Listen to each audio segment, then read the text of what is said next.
할렐루야. 오늘도 이렇게 주의 전에 찾아와 현장 속에 예배드린 우리 사랑하는 성도님들 주님의 이름으로 축복합니다. 이제 인터넷 그만해야 될 것 같으지 나오셔도 될 것 같은데 아직도 많은 부분들이 물론 다 사정이 있겠지만 걱정하지 않으셔도 됩니다. 오셔서 마스크 쓰시고 현장에서 드려진 예배, 물론 하나님이 동일하게 역사하겠지만 함께 이제 얼굴도 보고 같이 식사도 하면서 예배를 드렸으면 좋겠다는 생각이 듭니다. 한두 번 더 인터넷 예배를 드리고요. 그 다음에는 그냥 저희들 현장 예배를 드리고자 합니다. 예배 가운데 계신 우리 모든 성도들 가운데 오늘도 하나님의 위로가, 은혜와 사랑이 하나님이 주시는 치료와 회복이 있을 줄로 믿습니다.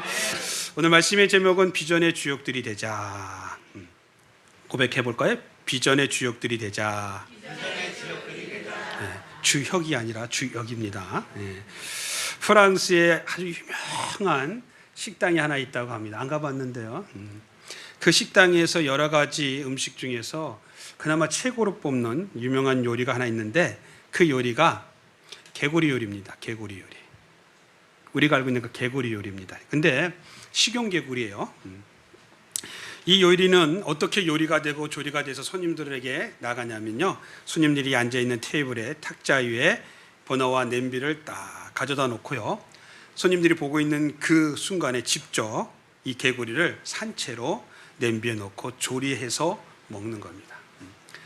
우리 잔인해. 뭐 잔인해요. 우리 다 그렇게 먹고 살고 있어요. 근데 이 개구리가 어떻게 그 뜨거운 냄비 속에서 가만히 있겠냐는 거예요. 팔팔팔 튈 거 아니에요. 요리하는 방법이 있다고 합니다. 이때 물을 너무 뜨거우면 개구리가 뛰쳐나오니까 처음에는 냄비 속에 개구리가 가장 좋아하는 적절, 아주 좋은 온도의 물을 부어둔다고 합니다. 그러면 개구리가요, 이 따뜻한 물에 자기 몸에 탁 맞으니까요, 안도의 생각을 가지고 기분 좋은 듯이 바짝바짝 뛰지 않고 가만히 엎드려 있다고 합니다. 그러면 이때부터 매우 약한 불을 아주 천천히 데우기 시작하면서 아주 느린 속도로 서서히 가열을 하기 때문에 개구리가 그걸 눈치를 못 챈다는 거예요. 좀 이건 맞는 것 같기도 하고 이론상인 것 같기도 하고 어쨌든 간에요. 그래서 개구리가요, 그 식당에서 그렇게 개구리를 팔아요. 자기가 삶아가지고 그렇게 맛있는 음식이 되는 줄도 모른 채 아주 기분 좋게 죽어간다고 합니다. 무슨 이야기일까요? 하나님의 자녀의 백성들인 저와 여러분들이 어느새 우리가 이렇게 세상에 물들어서 나도 모르게 하나님과 상관없는 말과 행동과 생각과 목적을 정해놓고 우리도 모르게 그렇게 서서히 하나님과 결별하고 하나님 안에서 떠나서 살아간다는 모습이 아닌가 싶은 그런 흥재 얘기인 것 같습니다. 여러분, 우리가 잘 알고 있듯이 로마도 멸망했어요. 그 위대한 로마가, 해가 지지 않는 로마, 여러분 통일신라가 왜 망했는지 아십니까? 외침에 의해서, 누군가의 강력한 외침 때문에 로마나 통일신라가 멸망한 것이 아닙니다.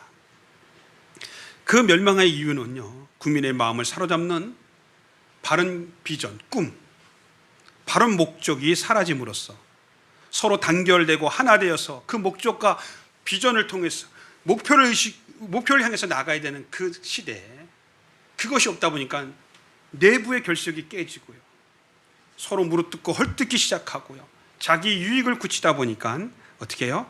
내부 안에서 싸움이 일어나고 저절로 무너졌다는 사실입니다.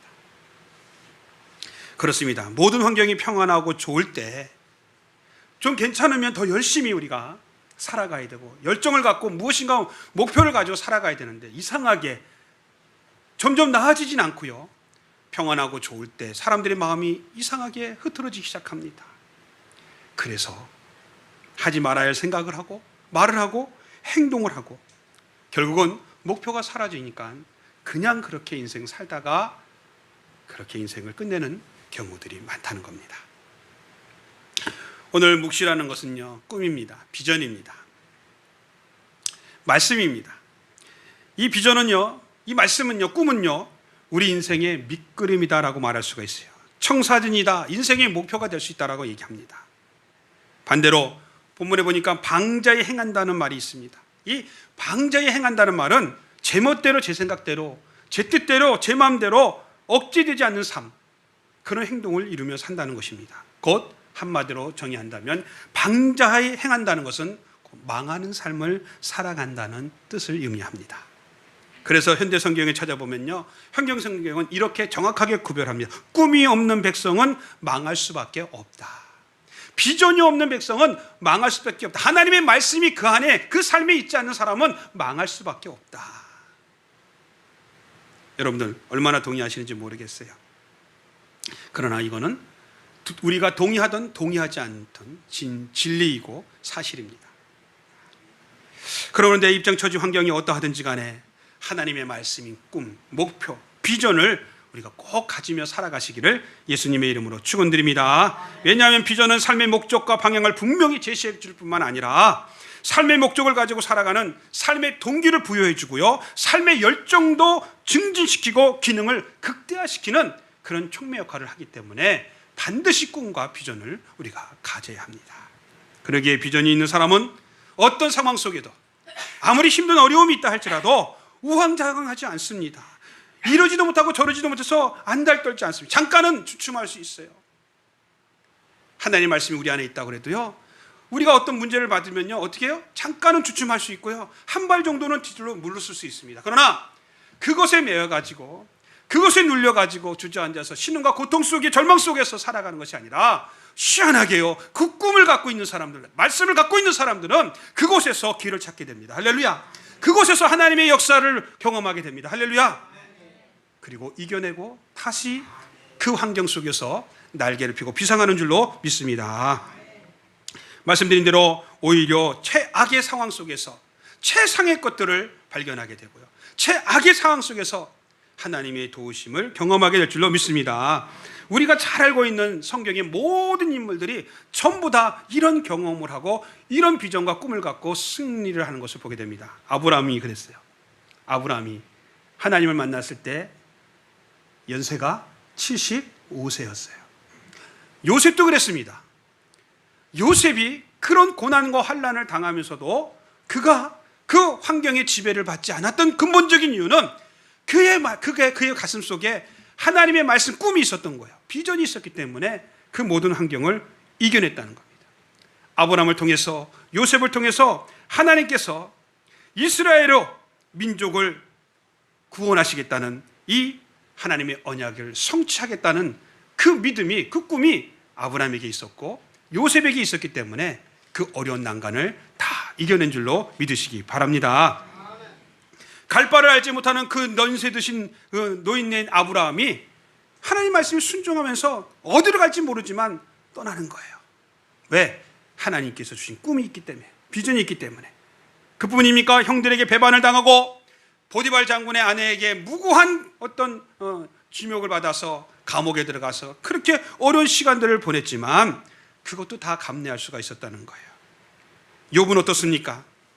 하나님께서 자신을 더욱 정금같이 인격적으로, 신앙적으로 성장시킬 것을 소망했기 때문에 10명의 자식이 한 번에 죽음을 당했어도, 그 많던 재산이 한 번에 다 도략질을 당하고 날아갈다 할지라도 그가 실망하고 낙심해서 좌절 속에 있지 않았습니다. 거기다가 온몸에 악종이 생기고 사랑하는 아내가 저주까지 품어댈 때, 그리고 믿었던 친구들, 그렇게 다정다감했던 친구들이 와서 계속해서 욥을 정죄할 때 욥은 그런 모든 것들을 이겨낼 수가 있었던 겁니다.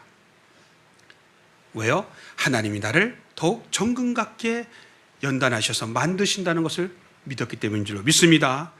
신학에 와서는 바울 사도도 그랬습니다. 하나님께서, 주님께서 주신 사명을 다하고 그리고 주님께서 주실 면류관을 얻게 될 소망을 가졌기 때문에 그가 죽음을 불사했던 것입니다. 그가 세상에서 누려야 될 모든 낯을 배설물처럼 여겼던 것이고, 강의 위험과 도적의 위험과 배고픔과 수많은 죽음의 사선을 넘나들면서도 그 모든 것을 이겨낼 수 있었던 것은 바로 그에게 주어진 사명, 비전, 꿈이 있었기 때문이죠. 그리고 우리 예수님께서도 바로 구속을 이루시고 하나님 보좌 우편에 서실 비전이 있었기 때문에 그 십자의 고난을 참고 견딜 수 있게 된 줄로 믿으시기 바랍니다. 그러나 비전이 없는 사람은 어때요? 이 모든 것에 반대로 살아가기 때문에 신앙뿐만 아니라 그 개인적인 삶 속에도 좋은 결과를 얻을 수가 없습니다. 이 시간 선포되는 말씀을 통해서 우리 모두가 비전의 주역들이 되시기를, 그래서 하나님의 나라를 거룩하게 이루시기를 예수님의 이름으로 축원드립니다. 첫 번째, 비전은 초월성이 있어야 합니다. 비전을 품 때 초월성을 가져야 돼요. 우리가 나에게는 그런 능력이 없지만 하나님이 가지신 그 초월성을 믿고 우리가 나아가야 됩니다. 어떤 선생님이 한 번은 자기 반 학생들을 모아놓고요, 이제 벼룩을 갖다 놓고 벼룩이 뛰는 것을 관찰하게 합니다. 학생들이 보니까 벼룩이 얼마나 높이 뛰는지요. 그것을 관찰하는데 시간이 얼마 지났을까요? 선생님이 이번에는 유리컵을 가지고 와가지고 그 벼룩 위에다 이렇게 덮었어요. 그러고 난 다음에 벼룩들이 뛰는 것을 계속해서 관찰하게 합니다. 근데 이 벼룩이 처음에는 높이 뛰려고 아주 벌쩍벌쩍 뜁니다. 근데 뛸 때마다 이 유리컵의 위에 부딪히는 거예요. 그렇게 몇 번을 부딪히다 보니까 이제 벼룩들이 그 높이를 뛰려고 하지 않고 그 높이에 맞춰서 뛰기 시작합니다. 더 이상 높이 뛰려고 하지 않습니다. 그럴 때 선생님이 그 유리컵을 이제 벗겼어요. 자, 그럴 때 이 벼룩들이 다시금 높이 뛸 줄 알았는데, 신기하게 이 벼룩들이 그 유리컵에 담아져 있었던 그 높이 이상은 뛰지 않는 거예요. 계속 그 정도만 뛰는 것을 발견했다고 합니다.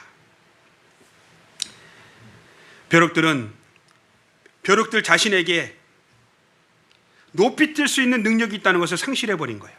그 환경에 그만 매여버린 거예요. 그래서 그 환경이 그 벼룩의 능력을 제한시켜버렸던 겁니다. 그렇습니다. 오늘날 많은 사람들이, 많은 그리스도인들이 이 초월성이 있는 하나님의 능력을 저버리고 세상이라는 유리컵에 갇혀서 하나님의 능력을 발휘하지도 못하고 자기에게 주어진 능력도 개발하지 못하며 그저 세상에 끌려가는 모습 속에서 살아가고 있지 않는가를 우리는 한번 돌아봐야 됩니다. 내 자신은 정말 하나님의 초월성을 믿고 있는가? 하나님이 나에게 주신 꿈을 내가 실천하기 위해서 열심히 정말 뛰고 있는가? 살아가고 있는가? 아니면 나에게 주어진 환경이라는 그 유리컵 안에 갇혀가지고 하나님의 전지전능하심을 바라보지도 못하고 나에게 주신 은혜와 능력도 발휘하지 못하고 그저 그렇게 유리에 갇힌 벼룩처럼 살아가고 있지 않는가를 한번 생각해 봐야 됩니다. 이렇게 하나님의 능력을 저버리면 그들의 인생은 좀 더 나은 인생, 좀 더 하나님께서 멋진 계획과 목적을 두고 이끌어가는 인생을 살아갈 수가 없습니다. 스스로 그것을 제약하는 겁니다. 결과적으로 평범함이 그의 인생의 자리를 잡게 될 것이고 그저 그렇게 인생을 살다가 마감하게 될 겁니다. 이거는 육신의 일뿐만 아니라 특별히 영적인 신앙의 성장에서도 굉장히 중요한 얘기입니다. 예를 든다면 좀 더 헌신할 수가 있는데, 좀 더 영적으로 하나님 앞에 더 나아갈 수가 있는데도 불구하고 말씀드린 대로 자기 입장 처지라는 환경이라는 그 유리컵에 갇혀서 자기에게 주어진 하나님의 초월성 같은 능력을 발휘하지 못하고 그저 평범한 신앙 상태에 머무르고 교회 땅만 밟고 다니고 왔다 갔다 하는 그런 썬데이 크리스찬이 될 수가 있다는 겁니다. 말씀드린 대로 사실 평범함을 넘어서 위대한 하나님의 계획이 저와 여러분들 가운데 있다는 사실을 잊어버린 채 말입니다. 그러나 기억하시기 바랍니다. 지금 내 입장 처지가 어떠하든지 간에 하나님의 초월성, 전지전능하심은 변함이 없다는 사실, 그리고 저와 여러분들 향해서 놀라운 계획과 목적을 갖고 계시다는 사실을 잊지 마시기를 바랍니다. 그렇습니다. 꿈은 위대한 목표를 정하고요, 거기에 도달하도록 여러분들을 돕기 위해서 주신 하나님의 선물인 줄로 믿으시기 바랍니다. 이 선물을 우리 모두에게 주셨다는 것을 기억하시고 가슴에 품고 지금도 늦지 않았다는 것을 기억하고 하나님 앞에 간절히 기도하며 하나님 앞에 서서 우리가 살아가시기를 예수님의 이름으로 간절히 축원드립니다. 비전은 좀 크게 가지시면 좋습니다. 내 지식과 능력과 경험으로 할 수 있는 것은 비전이 아닙니다. 그냥 그건 하면 됩니다. 아브라함의 비전이 어떤 것이었고 그것이 언제 이루어졌는지 한번 우리가 생각해 보십시오. 75세에 부르심을 받아서 그 꿈을 그가 받았는데, 그 비전을 받았는데 그 비전이 언제 이루어졌냔 말이에요. 우리는 기억해야 돼요. 생각해 봐야 돼요. 그 꿈은, 그 비전은, 하나님의 약속은 반드시 이루어진 줄로 믿습니다. 객관적으로 인정할 수 있는 것, 또 보편적으로 진리에 속한 목표는 하나님을 향한 비전이라고 말할 수가 없습니다. 그러기에 우리가 첫째, 환경의 열악함을 보지 말아야 되는 거예요. 우리가 하나님의 놀라운 이 은혜 속에서 이 꿈을 갖고 살아가는 데 있어서 자꾸 우리가 하나님을 바라봐야 되는데 하나님이 아니라 환경을 바라다 보니까 그 꿈이 사라지고 약해지는 거예요. 세상을 크게 여기면 하나님의 능력은 나에게 작게 나타나는 거예요. 그러나 하나님의 능력을 크게 여기면 아무리 세상이 큰 것이라도 그 안에서 작게 되고 사라지고 없어지게 되는 줄로 믿으시기 바랍니다. 둘째는 연약함을 보지 말아야 합니다. 물론 나의 연약함을 바라봐야겠지만 나의 연약함 때문에 하나님의 전지전능하심을 무시해서는 안 되는 거예요. 나의 연약함을 인정하고 하나님을 바라봐야 될 줄로 믿습니다. 셋째는 하나님의 위대하심을 바라고 믿고 소망할 때 우리는 할 수 없으나 하나님이 우리를 통해서 하나님의 목표를, 계획을, 꿈을 이뤄갈 줄로 믿으시기 바랍니다. 하나님이 이런 능력으로 저와 여러분들의 삶이 변화되고요, 이런 능력으로 저와 여러분들의 삶이 채워져서 하나님의 나라를 더 거룩하게 이루는 우리 모든 성도들이 되시기를 예수님의 이름으로 축원드립니다. 두 번째는 비전은 실제성이 있어야 합니다. 아주 중요한 얘기입니다. 실체성이 있어야 되는 거예요. 한마디로 좀 뭐라 그럴까요? 좀 쉽게 표현한다면 허망되지 말아야 한다는 거예요. 꿈을 갖는데 허망되거나 허상이나 이런 걸 붙잡지 말라는 거예요. 실제성을 가져야 된다는 거예요. 비전은 말씀드린 대로 미래에 대한 그림이라고 그랬습니다. 그러기에 비전은 미래를 향해서 실제성을 가지고 현재보다 더 큰 내용을 담고 나가야 됩니다. 그러면서 분명해야 됩니다. 비전이 분명하지 않으면요 자꾸 흔들려요. 뭘 하다 말고 이래다 말고 저래다 말고 막 그래요. 분명해야 되는 거예요. 그렇지 않으면요 이 비전은 말씀드린 대로 허상이 되고 망상이 되고 헛된 꿈으로 끝을 맺게 됩니다. 어떤 사람은 자신의 비전을 말해보라고 하니까요 그 입장에서는 전혀 지금 아닌데도 물론, 그리고 그런 믿음도 아닌데 나는 선교센터를 질 겁니다. 그리고 나는 하나님에서 순교할 겁니다. 근데 지금 신앙생활은 엉망이에요. 지금 신앙생활, 믿음 생활을 온전하게 최선을 다해서 하면서 이런 실제성을 가지고 분명해야 되는데 뭐 주일날도 잘 나오지도 않아요. 예배도 드리지 않고요, 하나님 앞에 헌신한 일은 뭐 전혀 생각도 않는 사람이 그냥 이런 얘기를 공수표 날리듯이 한단 말이죠. 그건 옳지 않아요. 제가 대학원 시절에 전사님들하고 함께 이제 모임을 갖고 나오다가 이제 개척에 대한 이야기를 좀 나눴어요. 근데 뭐 저는 무조건 이제 저희 형님이 이제 목사님이 이제 개척을 그렇게 했어요. 형님이 자신이 갖고 있는 모든 재산을 가지고 본인이 개척을 시작했어요. 우리 형이 그렇게 했어요.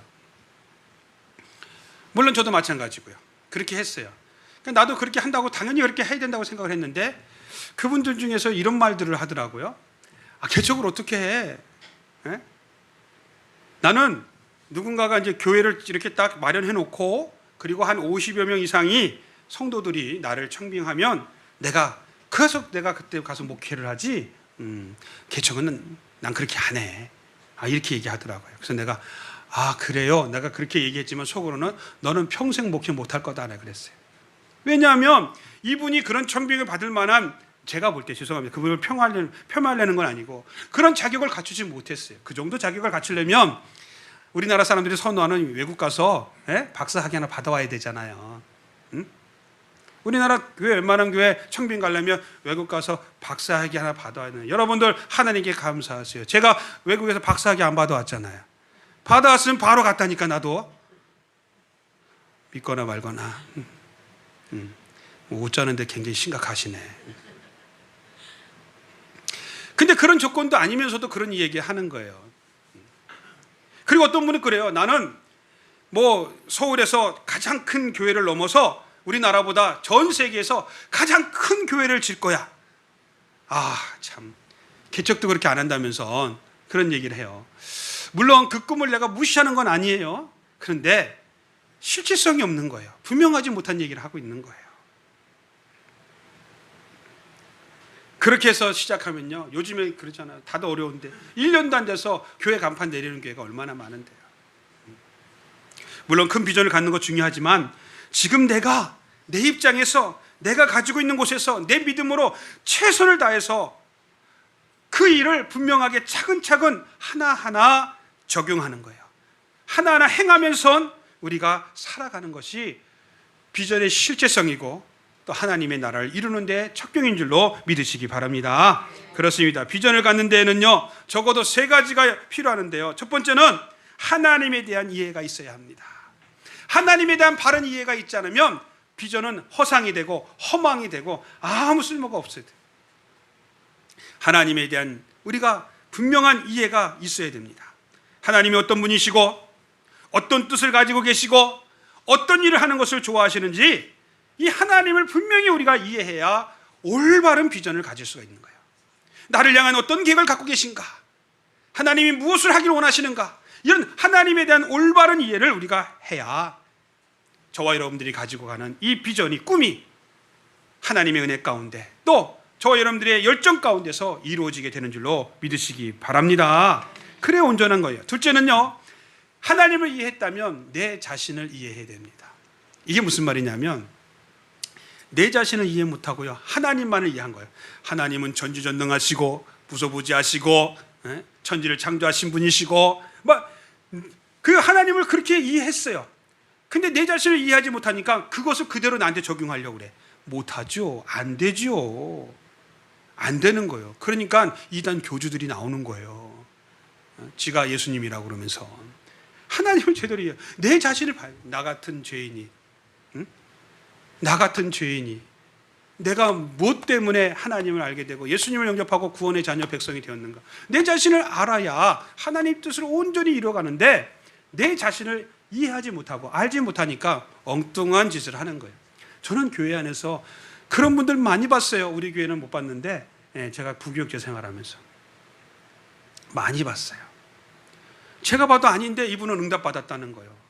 어떻게 응답받았다는데? 응답받았다는 데는 어떻게 말할 수가, 자기는 응답받았다는데 어떻게 하겠어요? 그래서 제가 응답의 확실성에 대해서 분명하게 정의를 내려줬어요. 여러분 기도하다가 하나님께 응답받으시기 바랍니다. 응답 꼭 받으셔야 돼요. 기도하고 나서 끝나는 게 아니라 응답을 반드시 받아야 돼요. 그러면 응답을 받았어요? 그럼 이게 하나님께서 주신 응답인지 아닌지를 확인해야 되잖아요. 그잖아요. 확인하는 방법 아세요, 여러분? 에? 그냥 뭐 떡 하나 더 생기면 확인된 거예요? 그 떡이 쥐약일 수도 있어요. 독일 수도 있단 말이야. 그럼 어떻게 되느냐? 내가 기도하다가 응답을 받았어요?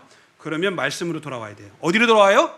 말씀으로 돌아와서 말씀 안에 그런 말씀이 있는가를 찾아야 돼. 그 말씀이 성경 안에 있으면 응답이야. 할렐루야. 목사님, 근데 제가 응답 받았는데 말씀에는 없네요. 그럼 그건 응답이 아니나요? 그것도 응답이에요. 그 뭐예요 그러면? 그것도 응답이에요. 근데 말씀이 없어요? 그러면 떠보려 대지 말아요. 함부로 막 떠보려 대지 말란 말이에요. 나에게만 주신 은혜란 말이에요. 그게 진리라고 하지 마시란 말이에요. 그것이 꼭 그것이 나한테 줬으니까 너도 있어야 된다고 우겨대지 말란 말이에요. 하나님이 나에게 주신 은혜이기 때문에 함구하시는 거예요. 그리고 그 주신 은혜를 감사하시는 거예요. 그리고 그 은혜가 내 삶의 현장 속에 나타나면 다 하나님께 영광을 돌리시기 바랍니다. 근데 이거 외의 것들로 막 나타나면 그건 다 마귀가 준 거야. 사탄이 주는 거예요. 제가 청년 때 참 말도 안 되는 거죠. 이 남자랑 여자랑 응답을 받아서 결혼하겠다는 거예요. 좋은 거예요, 안 좋은 거예요? 좋죠. 남자 여자가 하나님께 응답받아서 이 사람은 내 여자고 이 사람은 내 남자라는 응답을 둘이 같이 받았다는 거예요. 네? 할렐루야. 아주 좋죠. 근데 이 남자가 유부남이야.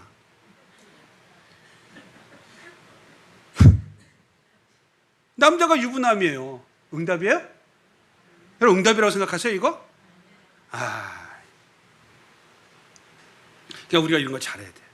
응답 받았으면 이게 아니잖아요. 어쨌든 그렇잖아요. 이거는요 우리가 잘 알아야 돼요.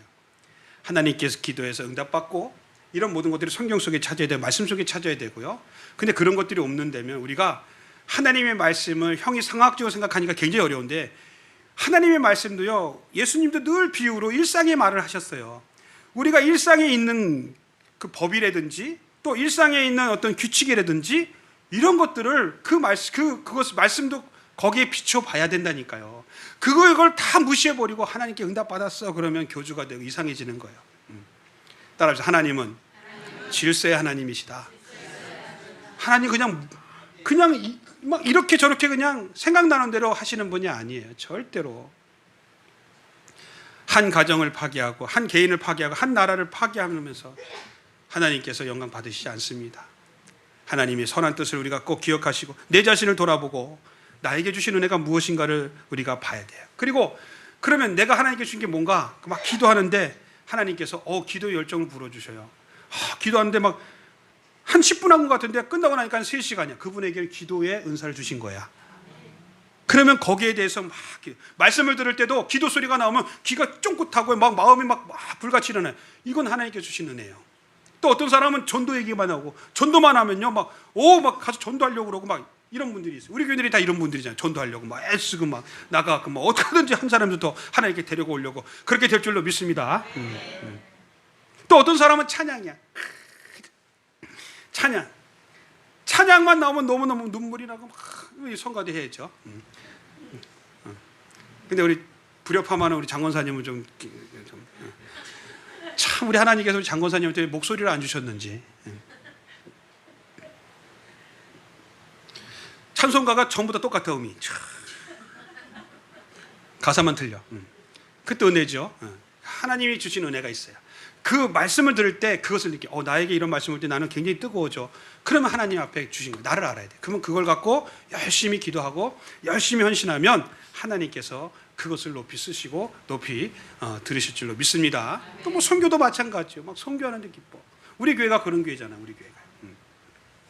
셋째는 현실 속에서 경험을 증시해야 됩니다. 여러분 그렇다면 우리가 현실에서 경험을 해야 돼요. 우리 기독교는 체험의 종교예요. 체험 없으면 안 돼요. 하나님은 우리의 삶 속에서 늘 체험을 주신다니까. 그러니까 우리가 근신에 깨어 있어야 이것이 하나님의 응답인지 아닌지를 알 수가 있다는 거예요. 자신에게 하나님이 어떻게 일하시는지 확인하는 작업이 필요하다는 거예요. 기도만 하고 그냥 잊어버리면 안 돼요. 기도하고 난 다음에 기도하는 것에 대해서 하나님이 어떻게 하시는지 영적으로 깨어서 눈으로 봐야 돼요. 그리고 경험해야 되고 피부로 느껴봐야 됩니다. 여러분 다윗이 골리앗과 싸울 때 어떤 심정이었을까요? 다윗이 겁이 났을까요? 안 났을까요?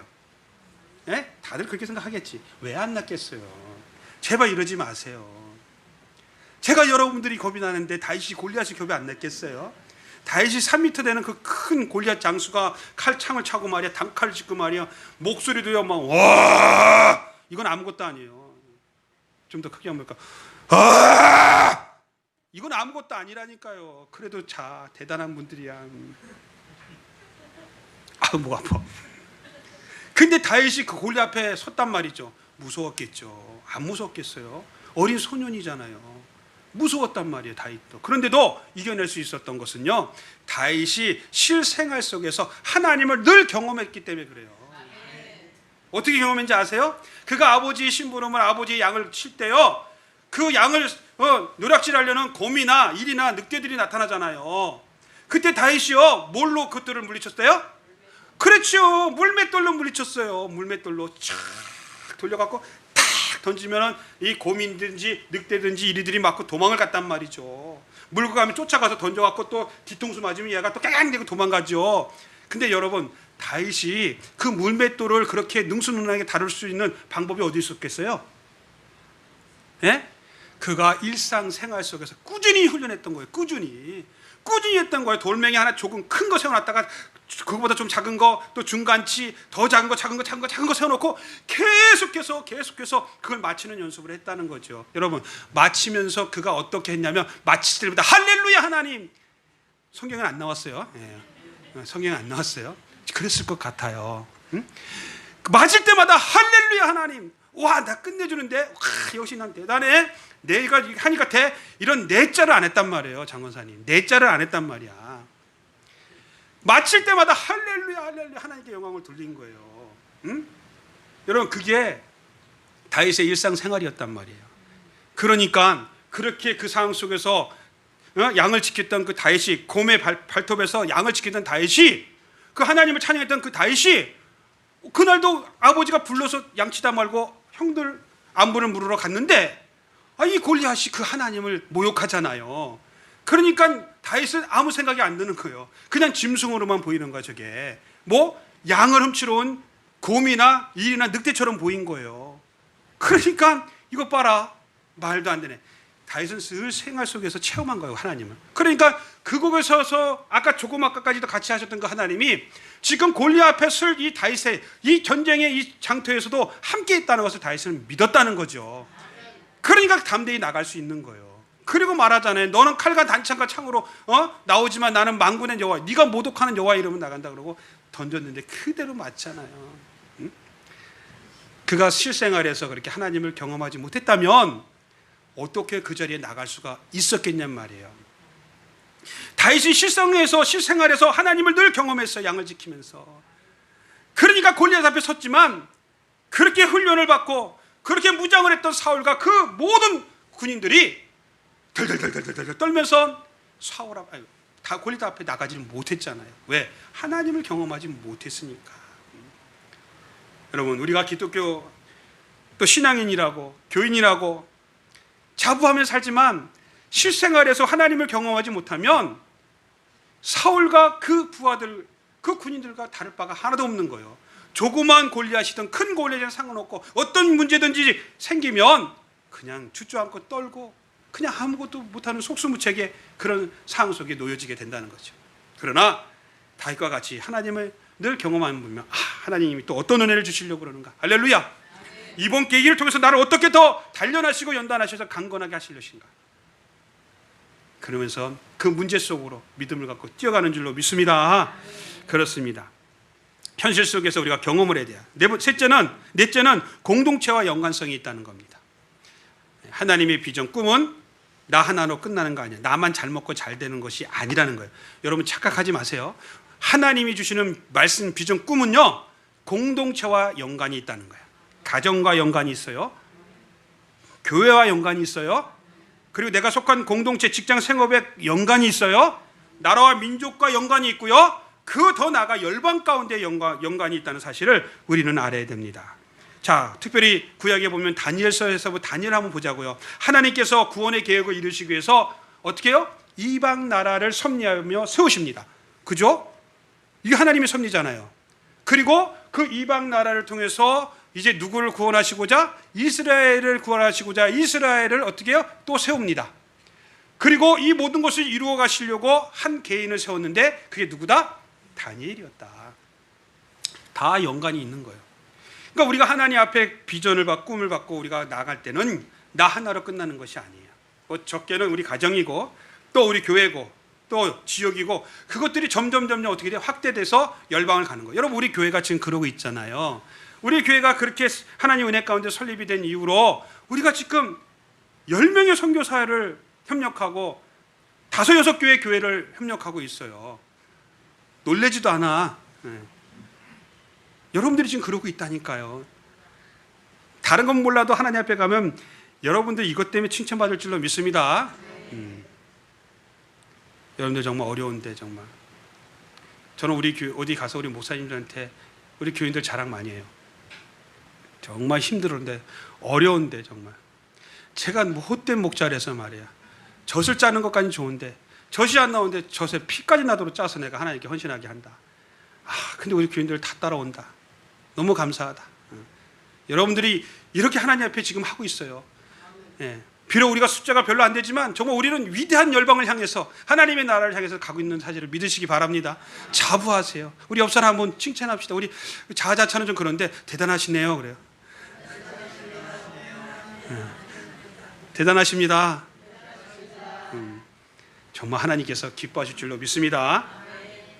그런 연관성을 가지고 우리가 하나님의 비전을 이뤄나갈 때 하나님께서 우리를 통해서 큰 일을 이루어 주실 줄로 믿습니다. 하나님께서 저와 여러분들에게 하나님의 비전을 주신 이유는 다른 데 있지 않습니다. 하나님께서 우리 가운데 놀라운 일을 이루시고자 한다는 사실을 믿으시고 그 계획을 갖고 있는 하나님이 저와 여러분들과 함께 한다는 사실을 믿고 주의 나라를 이루기 위하여 힘쓰시고 더욱 하나님 앞에 서서 나가시길 예수님의 이름으로 축원드립니다. 마지막 세 번째는요, 비전은 지속성이 있어야 한다는 거예요. 맞지요? 하다가 말면 안 되는 거예요. 초월성을 가진 하나님께서 실제적으로 역사하실 때 우리가 그것을 지속적으로 해 나가야 되는 거예요. 역대상 4장 9장 10절에 보니까 야베스라는 사람이 나옵니다. 여러분 야베스 아시죠? 그 야베스 이 사람의 이름의 뜻을 보니까 내가 수고로이 낳았다라는 뜻을 갖고 있어요. 좀 더 직역하면 문자적으로 해석하면 이런 뜻이에요. 그가 고통을 불러온다 또는 그가 고통을 불러올 것이다 라고 해요. 그 야베스는 누가 이름을 지어줬냐면 그의 어머니가 야베스의 이름을 지어줬어요. 근데 야베스를 낳을 때 고통 중에 야베스를 낳았다고 하는 거예요. 성경적으로 이렇게 해석을 해보면 야베스가 태어날 때 고통 중에 낳았다는데 야베스 인생이 참으로 암울했어요. 장애를 좀 갖고 있지 않았는가 생각을 해요. 여러분 지금도 장애우들이 살기는 많이 좋아졌지만 힘들지 않아요? 그 당시는 더더욱 그랬죠. 그래서 천대받았어요. 그러니까 여러분들 가정이 다 건강하시길 주님의 이름으로 축원드립니다. 건강해야 돼. 누가 아프면요 가정 모든 사람들이 다 고통받아. 예? 그러니까 스스로 나는 나 하나 이러지 말고 서로 건강을 책임져야 가족 사랑을 하는 거예요. 한 가정에 누군가가 아프면요 모두가 고통스러워. 그러니까 이 야베스가 그런 존재였던 것 같아요. 그래서 고통을 가져온다라는 뜻을 갖고 있는 것 같아요. 앞날이 캄캄하고요, 뭔가 하나 내세울 것이 없고요, 자랑할 것이 없고요.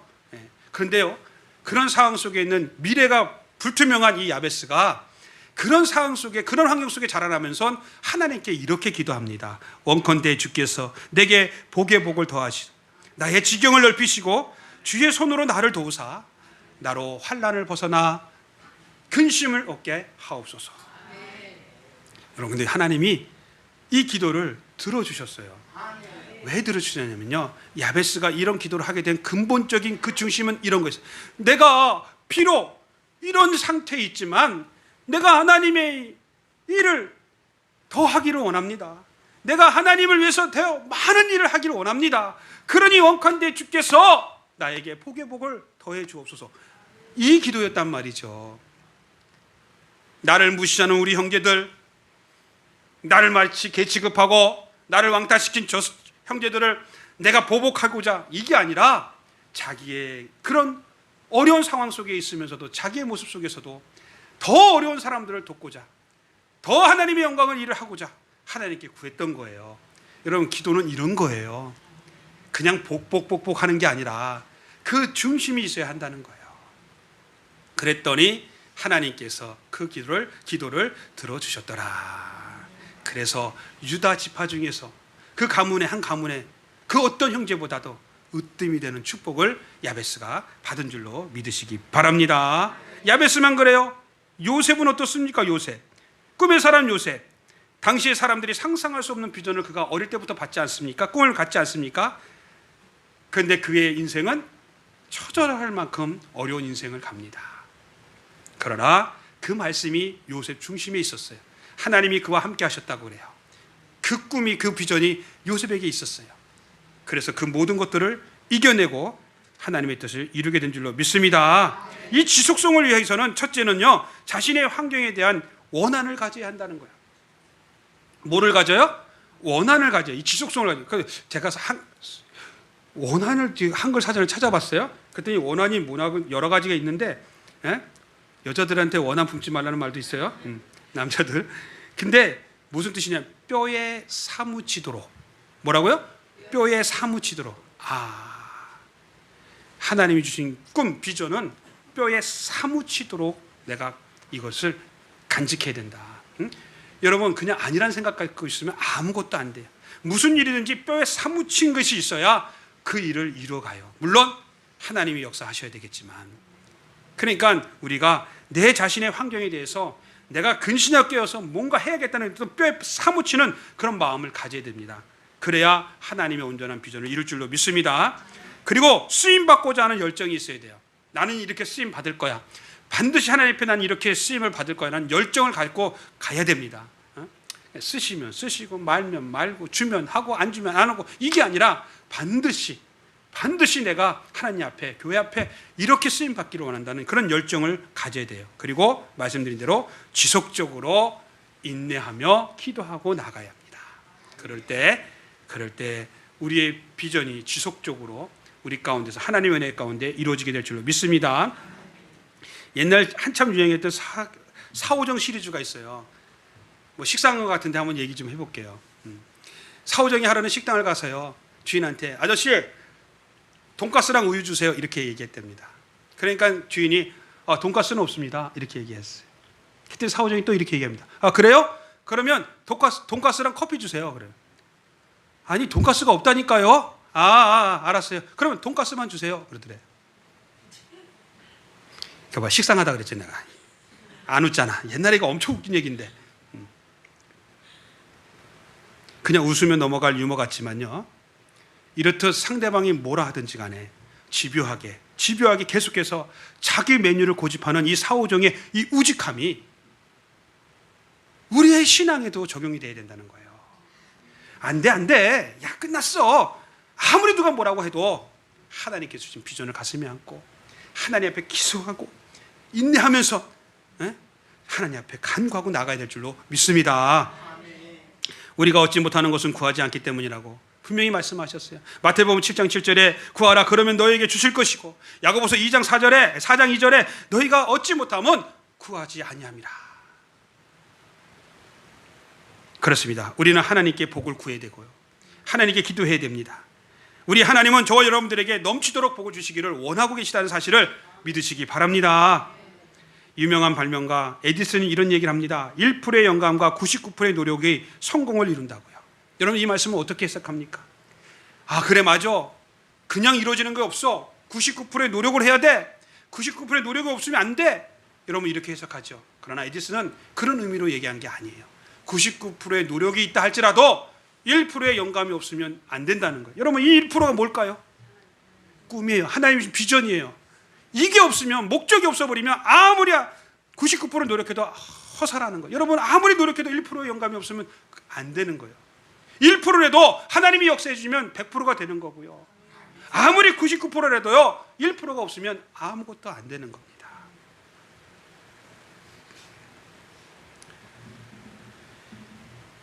저와 여러분들의 이 비전이 하나님께서 주신 비전이라고 생각한다면 인내하시기 바랍니다.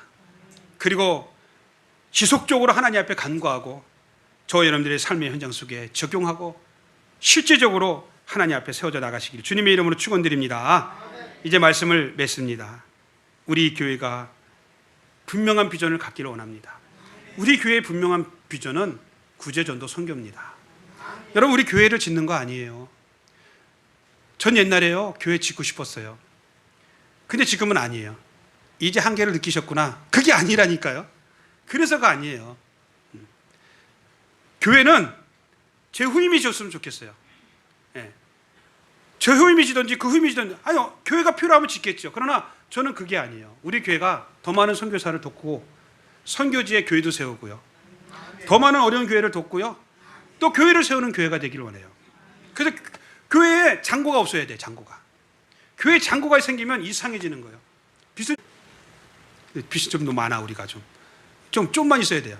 장로님 좀만 있어야 돼요. 좀 많아. 얼른 큰 부자 되시기 바랍니다. 그래서 장고를 남기면 안 돼.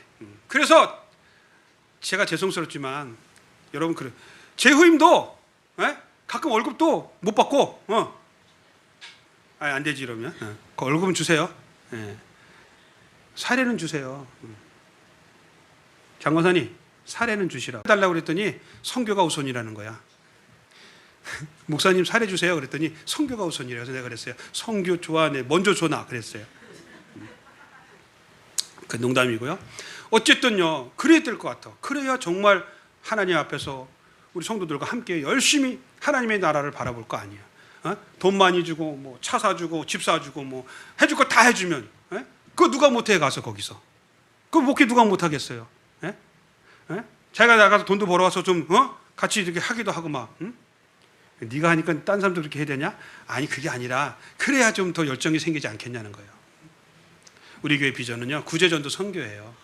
그런 의미에서 우리 아동센터는 정말 좋은 거예요. 여러분들 어쨌든 저와 여러분들이 힘을 다해서 지금 아이들을 섬겨주는 거 있잖아요. 그래서 우리 아이들을 보면요 축복해 주세요. 정말 우리 아이들이 우리 교회를 다 나오면 얼마나 좋아요. 어느 분은 그래 나오지도 않는데 그만하자고 그래요. 맞는 얘기인 것 같지만 아니에요. 그래도 제가 계속해서 그 아이들에게 어떻게 해요? 믿음을 심어주고 말씀을 전해주고 있잖아요. 태산이하고 태랑이가 이제 광화도로 이사를 갔어요. 어제 이제 못 와요. 걔들 만날 때마다 기도해 줬어요. 근데 어제도 인사하러 왔어요. 둘이 붙잡고 기도해 줬어요. 그리고 얘기했어요. 태산아 태랑아, 강화도 가도 꼭 교회를 다녀야 된다. 여러분, 이게 아무것도 아닌 것 같죠? 누가 걔네들한테 이런 얘기를 해주겠냔 말이에요. 제가 여러분하고 같이 아동센터에 사역을 하지 않았다면 걔네들을 만날 수가 있었어요? 그리고 그들에게 이런 복음을 전할 수가 있겠냐고요? 없잖아요. 이게 큰 은혜인 줄로 믿습니다.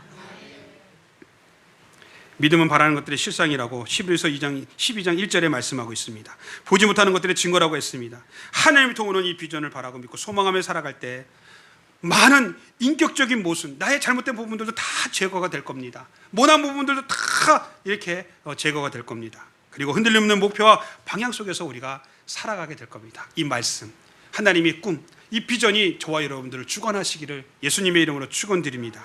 그리할 때 반드시 여러분 한 분 한 분이 우리 서울중심교회 비전의 주역들이 다 되실 줄로 믿습니다.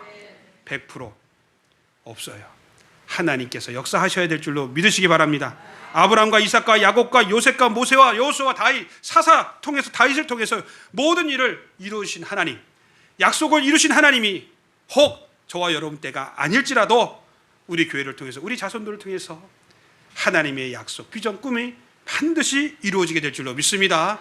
그러기 위해서 저와 여러분들이 지금 그 마음에, 그 심령에, 그 사명감을 가지고 그 꿈을 이뤄갈 벽돌을 한 장 한 장 올려야 됩니다. 지금 저와 여러분들이 그 벽돌을 쌓고 있는 거예요. 그러면 언젠가는 하나님의 나라가 이루어지게 되는 놀라운 은혜를 경험하게 될 줄로 믿습니다.